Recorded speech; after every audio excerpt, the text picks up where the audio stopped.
Assalamualaikum warahmatullahi wabarakatuh.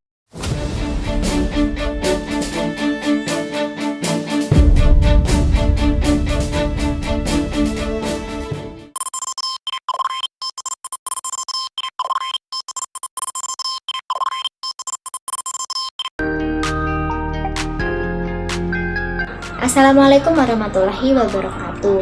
Halo semuanya. Pada video saat ini saya akan menjelaskan salah satu produk IPA dari awal proses penemuannya hingga dihasilkan produk IPA itu sendiri. Nah, pada video kali ini saya akan menjelaskan produk IPA yaitu teori Arrhenius.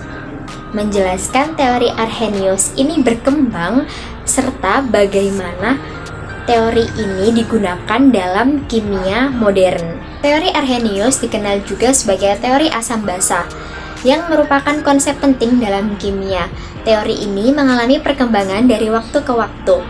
Teori ini dikemukakan oleh Svante Arrhenius pada tahun 1884. Sebelum teori Arrhenius dikemukakan, sebelumnya para ilmuwan sudah mengetahui sifat dari asam dan basa. Namun, belum ada penjelasan ilmiah yang jelas. Beberapa ciri umum mengenai asam dan basa yaitu asam memiliki rasa asam, dapat bereaksi dengan logam, dan mengubah lakmus biru menjadi merah. Kemudian, basa memiliki rasa pahit, terasa licin, dan mengubah lakmus merah menjadi biru.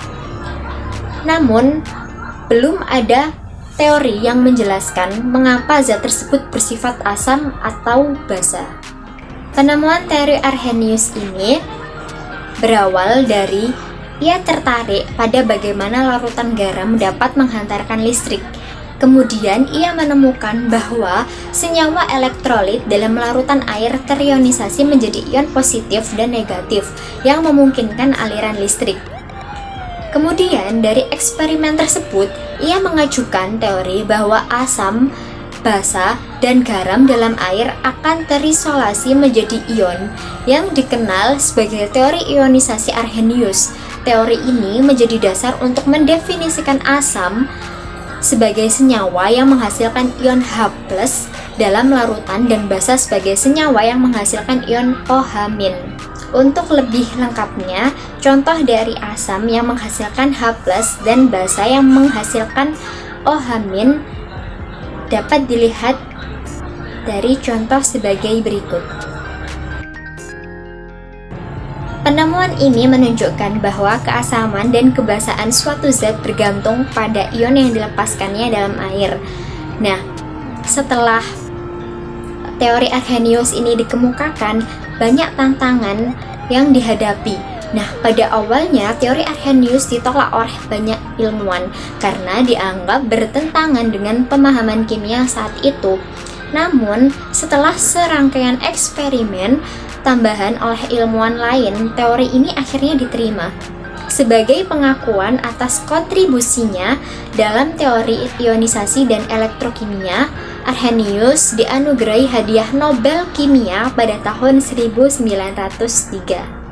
Seiring berkembangnya ilmu kimia, ilmuwan mulai menemukan keterbatasan dari teori Arrhenius ini. Nah, di antaranya, yang pertama, hanya berlaku dalam air, yaitu tidak dapat menjelaskan reaksi asam basa dalam pelarut lain seperti amonia cair atau alkohol. Yang kedua, tidak menjelaskan basa tanpa OH-. Amonia bersifat basa tetapi tidak memiliki ion OH- dalam strukturnya. Yang ketiga, tidak mencakup reaksi asam basa yang tidak menghasilkan H+ atau OH-, yaitu banyak reaksi asam basa tidak melibatkan ion ini secara langsung. Dari keterbatasan teori Arrhenius, banyak ilmuwan lain yang mengemukakan teori asam basa yang lebih luas. Meskipun sudah ada teori yang lebih luas, teori Arrhenius masih digunakan hingga sekarang. Terutama dalam 1. Konsep pH dan pOH dalam larutan air. Yang kedua, reaksi netralisasi antara asam dan basa dalam air. Yang ketiga, elektrolit kuat dan lemah seperti HCl dan CH2COOH. Dari penjelasan tersebut, maka Teori Arrhenius termasuk dalam aspek epistemologi karena berkaitan dengan bagaimana manusia memperoleh, memahami, dan memvalidasi pengetahuan tentang asam dan basa melalui metode yang digunakan. Kemudian penerapan teori Arrhenius dalam kehidupan sehari-hari yaitu dalam industri pembersih, yaitu sabun dan deterjen bersifat basa yang membantu menghilangkan lemak dan kotoran. Pembersih toilet sering mengandung asam kuat seperti HCl untuk melarutkan kerak dapur dan kotoran. Kemudian teori Arrhenius termasuk dalam sains dan bukan pseudosains atau agama karena teori ini dapat diuji dan dibuktikan dengan percobaan laboratorium seperti pengukuran perubahan pH dan konduktivitas larutan. Teori ini mengalami perkembangan dan perbaikan melalui teori-teori lain yang merupakan ciri khas ilmu pengetahuan yang terus berkembang. Teori Arrhenius menggunakan metode ilmiah yaitu karena dari penjelasan tersebut sudah dijelaskan bahwa Arrhenius tersebut melakukan eksperimen dan sebelum melakukan eksperimen dia melakukan observasi terlebih dahulu, yaitu mengamati bagaimana zat seperti asam dan basa mempengaruhi larutan air, kemudian melakukan eksperimen dan menguji hipotesis. Setelah itu dapat disimpulkan dari hasil eksperimen yang konsisten, teori Arrhenius dikembangkan menjadi dasar pemahaman asam basa dalam ilmu kimia. Nah, kesimpulannya adalah penemuan teori Arrhenius ini merupakan hasil dari serangkaian eksperimen tentang konduktivitas listrik dalam larutan, teori ionisasi, dan hubungan antara suhu dan laju reaksi. Teorinya masih menjadi dasar dalam banyak bidang kimia, meskipun konsep asam basa telah diperluas oleh teori-teori yang lain. Sekian dari saya, terima kasih. Sampai berjumpa di lain waktu.